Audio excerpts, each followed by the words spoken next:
The girl on the bicycle looks harmless. She is 16 years old. Her hair is tied into braids. Her face is young enough that most people would never see danger coming.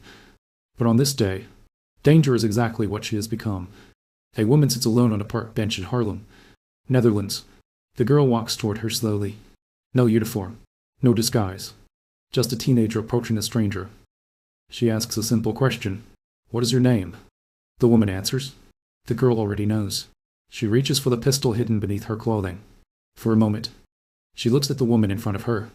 Then she makes a decision she will carry for the rest of her life. She pulls the trigger. The woman falls. The girl gets back on her bicycle and rides away. Her name is Freddy Oversteegen. And the woman she just killed was not a random victim. She was a collaborator preparing to hand the Nazis a list of Jewish families in the region.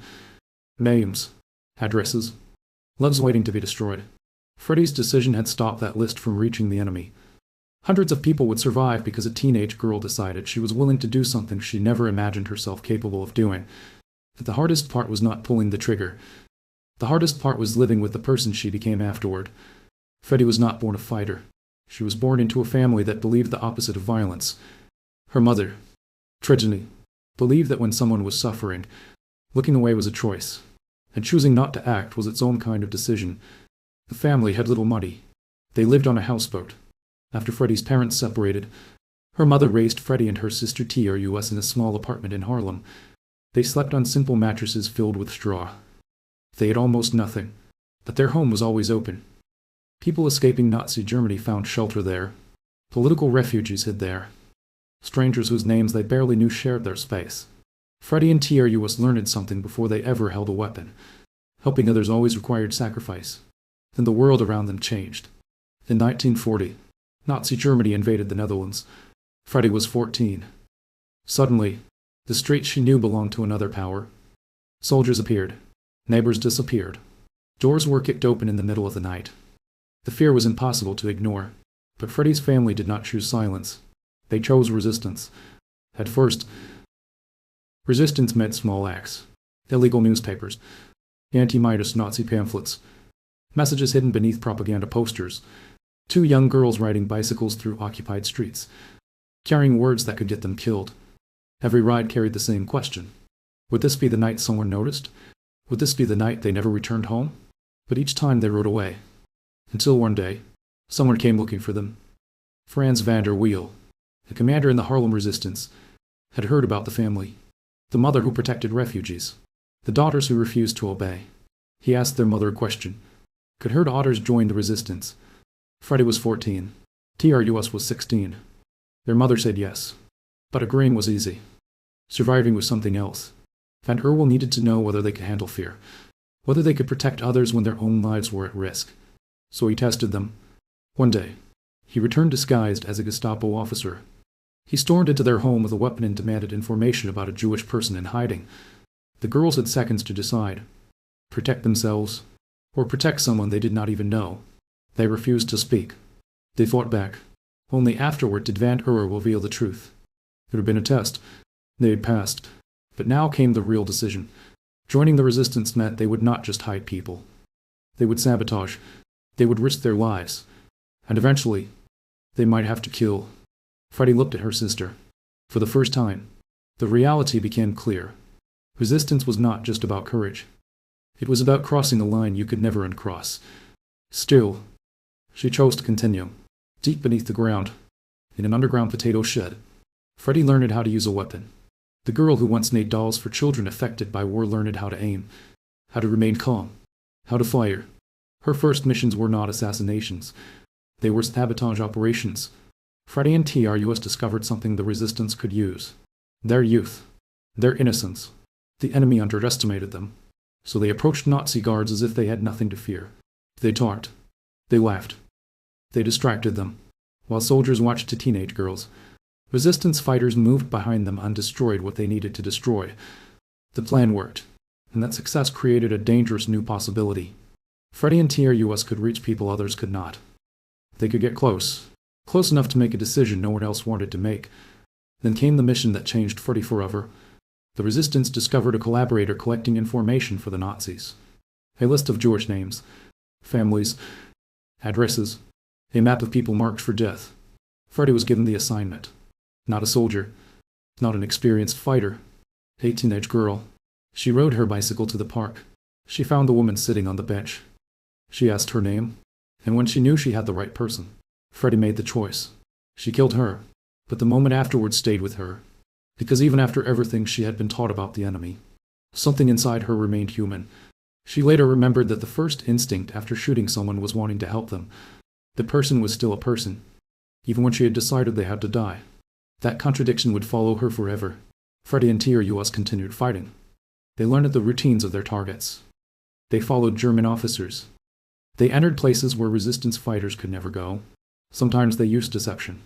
A conversation, a smile, an invitation. An officer walking into the forest believing he was following a young woman, not realizing he was walking toward his own death. Other times they moved faster. A bicycle, a passing target, a single shot. Then they disappeared into ordinary life. The same bicycles, the same streets, the same faces. But they were no longer ordinary girls. They were becoming something the war had created. In 1943, another young woman joined them. Her name was Henny Shaft. Unlike Freddie and TRUS, Henny came from a middle-class family. She had studied law. She wanted to defend human rights. But when the Nazis demanded loyalty from students, she refused. She lost her education and chose resistance instead. Together, the three women became one of the most feared groups in the Dutch underground. TRUS was the leader. Fearless, decisive. Freddie was the planner, the one who watched, the one who remembered every escape route. Henny was the strategist.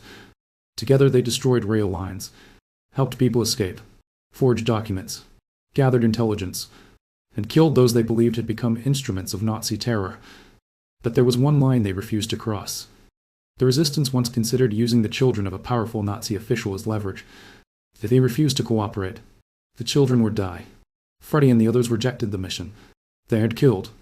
They knew what violence required, but they refused to murder children, because they understood the danger. The enemy was not only someone who could destroy lives. The enemy was someone who could destroy the part of yourself that still knew life mattered. That belief was tested again when TRUS witnessed a Dutch Nazi collaborator murder an infant in front of its family. There was no mission, no order, no plan, only a moment when she had to decide what kind of person she would be. She drew her weapon, and she acted. The war continued. The danger grew, and Henny Shaft became one of the most wanted resistance fighters in the Netherlands. Her red hair made her recognizable. The Nazis searched for the girl with the red hair. She changed her appearance. She dyed her hair. She hid her identity. But she refused to stop. Then one mistake changed everything. During a mission, her resistance partner was captured. Under interrogation, he was tricked into revealing information. The Nazis found Henny's family. Her parents were arrested. Henny went into hiding. For months, she could do nothing. The fighter who had once moved through occupied streets now had to disappear. But hiding was not who she had become. In March 1945, with the war nearly over, Henny was caught carrying resistance materials. The Nazis searched her. They found the evidence. A weapon, illegal newspapers, the identity they had been hunting, the girl with the red hair. They tortured her. They demanded names. She gave them nothing. Not Freddie. Not TRUS. Not anyone. Her final decision was the same one she had made from the beginning. Protect others, even when the cost was everything. On April 17, 1945, just weeks before liberation, Henny Shaft was taken to the dunes outside Amsterdam. The war was almost finished. But the Nazis still wanted revenge. A firing squad prepared. The first shot missed. The bullet only wounded her. Henny looked at the man who had failed to kill her and said, "I shoot better than you." The second shot ended her life. She was 20-4 years old. 18 days later, the Netherlands was free. After the war, Freddie and TRUS survived, but survival did not mean peace. For decades, their country struggled to recognize what they had done. Their communist background made them politically inconvenient during the Cold War. The girls who had fought the Nazis were forgotten. Freddie built a family. TRUS created art. Both carried memories they could never fully explain. When people asked Freddie how many people she had killed, she always gave the same answer. One should not ask a soldier any of that, because she knew the number was not the story. The story was the decision. The decision to act when others looked away. The decision to fight without losing the ability to feel. The decision to destroy lives without allowing hatred to destroy her own humanity. Decades later, recognition finally came. Freddie was 80-9 years old when the Netherlands honored her service. After 60-9 years, someone finally said thank you. But the recognition was never what defined her. Because every year, she remembered. Every year, she carried the weight. Every year, she returned to the question that began her journey. How far can a person go to stop evil without becoming evil themselves?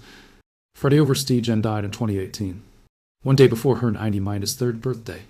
Until the end of her life, she carried the memory of Hannie Shaft, the friend who did not survive, the friend who made the final sacrifice. 3 young women entered the war as ordinary people. They left it changed forever. They killed Nazis. They killed collaborators. They made decisions that could never be undone. But the most important decision was not the moment Freddie pulled the trigger on a park bench. It was the decision made long before that. A child deciding that suffering could not be ignored. A teenager deciding that fear was not a reason to surrender. A human being deciding that even in a world built on cruelty, she would fight without giving up her humanity. History did not change because a war happened.